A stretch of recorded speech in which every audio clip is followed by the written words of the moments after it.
Hello friend, स्वागत है आपका इनक्यू स्टडी यूट्यूब चैनल पर। आइए हम लोग बिहार डीएलएड प्रवेश परीक्षा 2025 से संबंधित साइंस के 20 महत्वपूर्ण प्रश्नों को एक एक करके उसके उत्तर के व्याख्या के साथ देखते हैं, ताकि इससे हमें तैयारी में एक नई ऊंचाई मिल सके और हम 20 में 20 प्रश्नों को सही करके आएँ। हमारे स्क्रीन पर पहला नंबर सवाल आ गया है। सवाल नंबर पहला है कि निम्नलिखित में से गलत कथन कौन सा है। तो इनमें से जो गलत कथन है उसका हमें चुनाव करना है। लोहा पानी में डूब जाता है, लकड़ी पानी पर तैरती है, पारा पानी पर तैरता है और पारे में लोहा तैरता है। तो अगर हम एक एक कथन पर विचार करें कि लोहा पानी में डूब जाता है तो यह सही कथन है, लकड़ी पानी पर तैरती है यह भी सही कथन है, लेकिन पारा पानी पर तैरता है यह गलत कथन है और पारे में लोहा तैरता है ये भी सही है। यानी ऑप्शन नंबर सी सही उत्तर हो जाएगा, क्योंकि गलत कथन के रूप में पारा पानी पर तैरता है यह गलत कथन है। अगले प्रश्न की ओर बढ़ते हैं। सवाल नंबर दूसरा है हमारे स्क्रीन पर कि जल की अस्थाई कठोरता का कारण है। जल में अस्थाई यानी परमानेंट जो हार्डनेस है उसका मुख्य कारण क्या है। तो जल की अस्थाई कठोरता का कारण जो है वह मैग्नीशियम कार्बोनेट है या कैल्शियम कार्बोनेट है या फिर जिंक क्लोराइड है। तो अगर ध्यान से देखा जाए जल की जो हार्डनेस का मुख्य कारण है वो कैल्शियम क्लोराइड है। ऑप्शन नंबर बी NaCl जो है CaCl2 कैल्शियम क्लोराइड जो है यह जल की अस्थाई कठोरता का मुख्य कारण है, कैल्शियम क्लोराइड, जिसका रासायनिक सूत्र होता है CaCl2। अगले प्रश्न की ओर बढ़ते हैं। सवाल नंबर तीसरा है हमारे स्क्रीन पर कि सूर्य उदय और होते समय तथा डूबते समय लाल क्यों दिखाई देता है। यानी सनराइज के वक्त और सनसेट के वक्त, उगते समय और डूबते समय सूर्य का रंग लाल दिखाई देता है।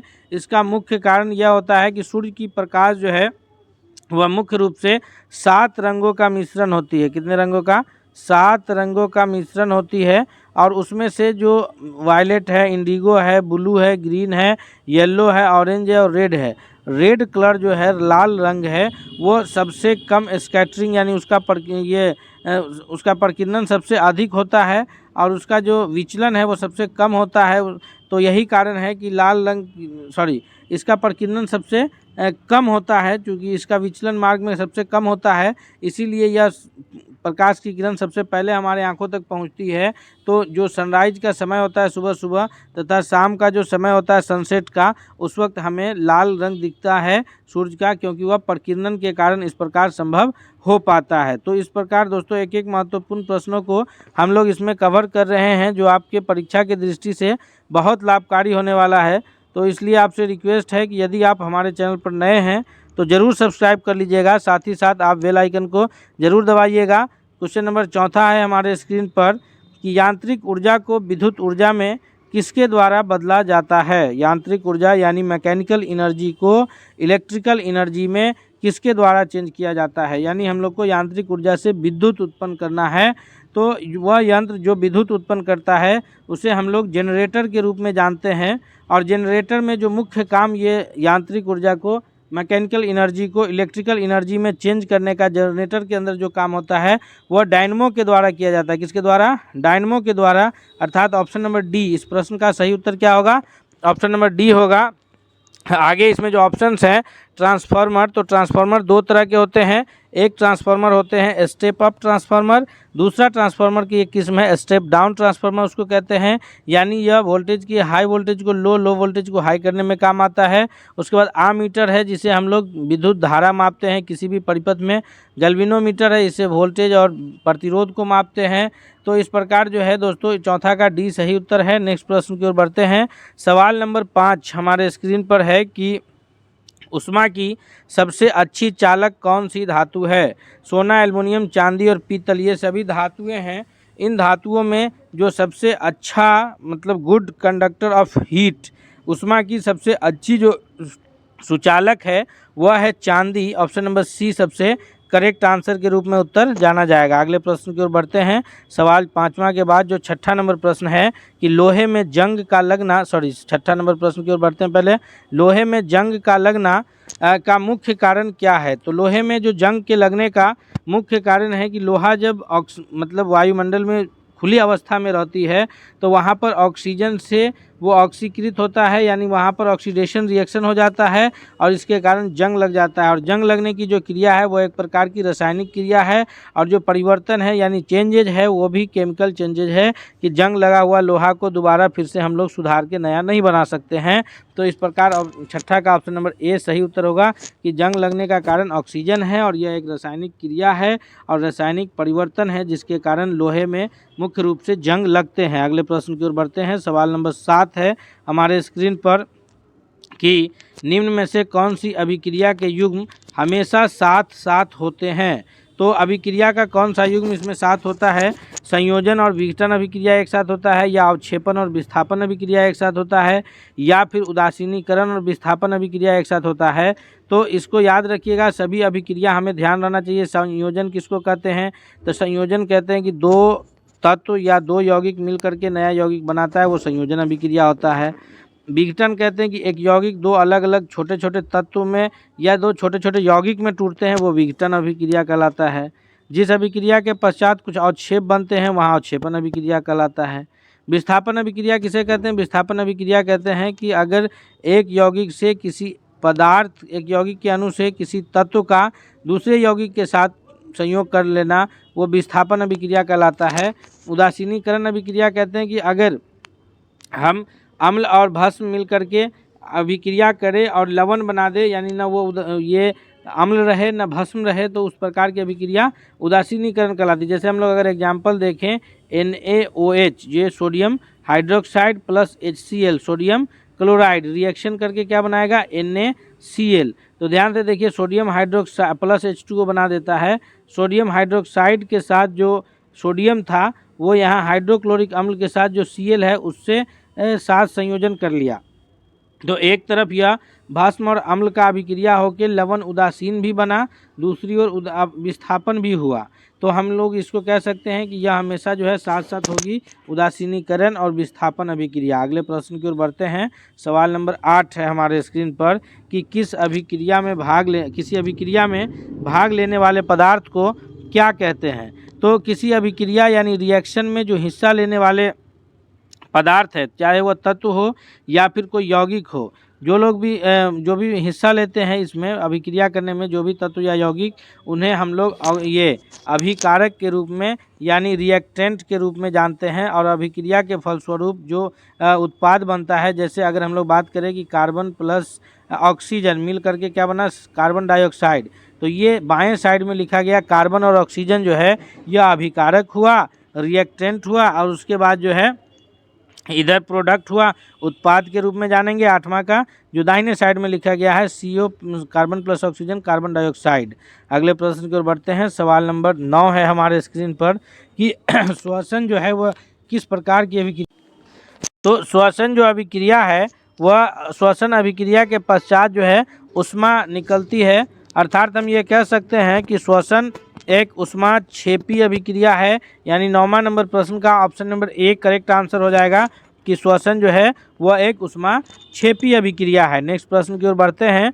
9वां के बाद सवाल नंबर 10वां है हमारे स्क्रीन पर कि प्रबल अम्ल और दुर्बल क्षारक से बने लवण का pH मान क्या होगा। अम्ल क्या है? प्रबल है, और क्षार क्या है? दुर्बल है।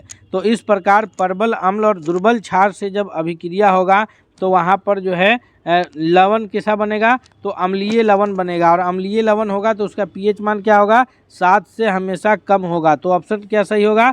बी, कि वह pH मान कहाँ से कहाँ तक होगा? 7 से थोड़ा कम होगा। उसी प्रकार अगर प्रबल भस्म होगा और दुर्बल अम्ल होगा तो उसका pH मान हमेशा 7 से ज़्यादा होगा, क्योंकि वो कैसा रहेगा? वो रहेगा वो रहेगा क्षारीय लवण। जैसे हम लोग का ब्लड है 7.4 जो है हमारे रक्त का pH मान है, जो कि क्षारीय लवण के रूप में जाना जाता है। अगर 7 और शुद्ध जल का जो pH मान होता है वो बिल्कुल 7 होता है, याद रखिएगा। अगले प्रश्न की ओर बढ़ते हैं। अम्ल का pH मान 7 से कम, 7 उदासीन विलयन का pH मान, और 7 से ज़्यादा जो है वो क्षार का। तो जो प्रबल रहेगा उसी का जो है pH मान उसी के बराबर, मतलब अंदर में रहेगा। अगर अम्ल प्रबल है तो उस लवण का pH मान 7 से कम होगा। अगर अभिक्रिया में क्षार प्रबल है तो उसका पीएच मान 7 से ज़्यादा रहेगा। नेक्स्ट प्रश्न की ओर बढ़ते हैं।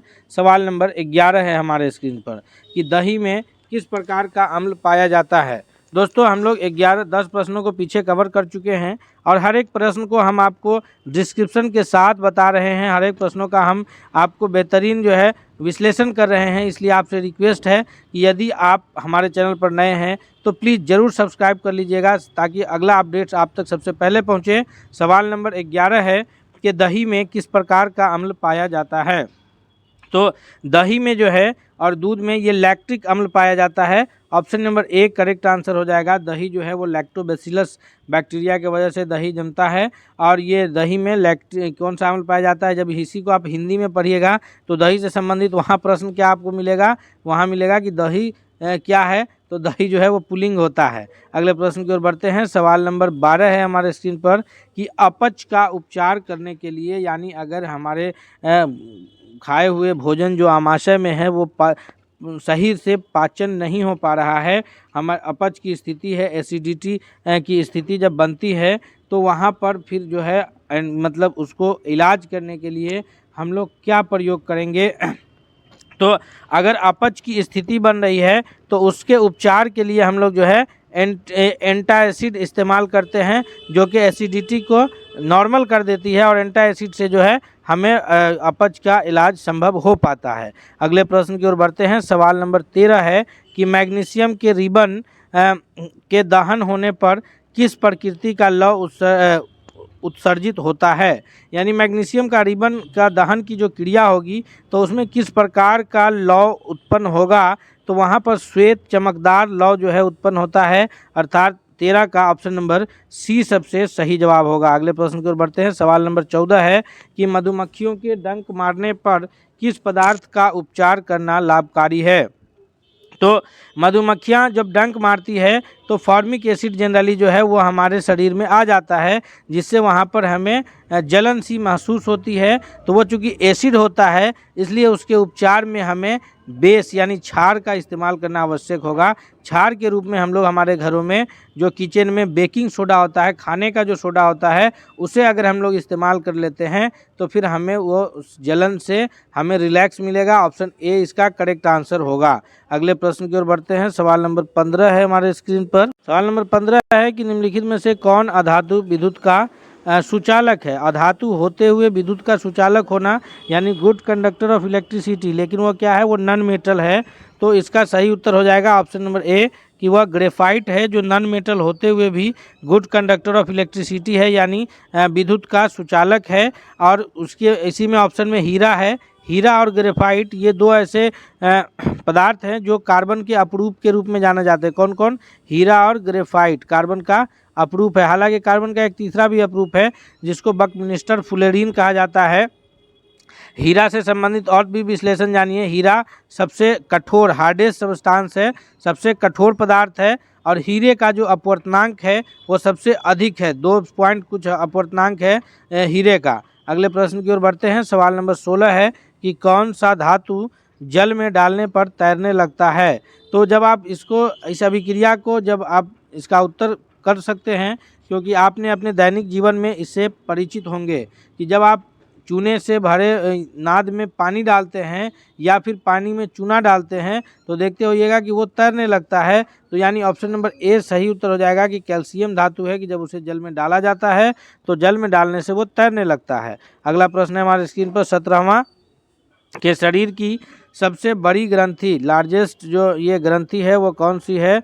तो यहाँ पर सही उत्तर के रूप में ऑप्शन नंबर सी होगा कि यकृत, यानी हमारा जो लीवर है वो शरीर की सबसे बड़ी ग्रंथि के रूप में जाना जाएगा। नेक्स्ट प्रश्न की ओर बढ़ते हैं। सवाल नंबर 18 है कि मनुष्य में ऐच्छिक गतियों का नियंत्रण किसके द्वारा किया जाता है। मनुष्य में जो ऐच्छिक गतियों का नियंत्रण है वह सेरिब्रम के द्वारा किया जाता है। Option number A correct answer होगा। नेक्स्ट प्रश्न है क्वेश्चन नंबर 19 है कि शरीर का तापक्रम कहाँ नियंत्रित होता है। तो शरीर का जो तापक्रम है वो हाइपोथैलेमस, ऑप्शन नंबर सी, कहाँ, हाइपोथैलेमस में नियंत्रित होता है। सवाल नंबर 20 है हमारे स्क्रीन पर कि निम्नलिखित में से कौन सा एंजाइम हमारे भोजन के लार में हमारे मुख के लार में पाया जाता है।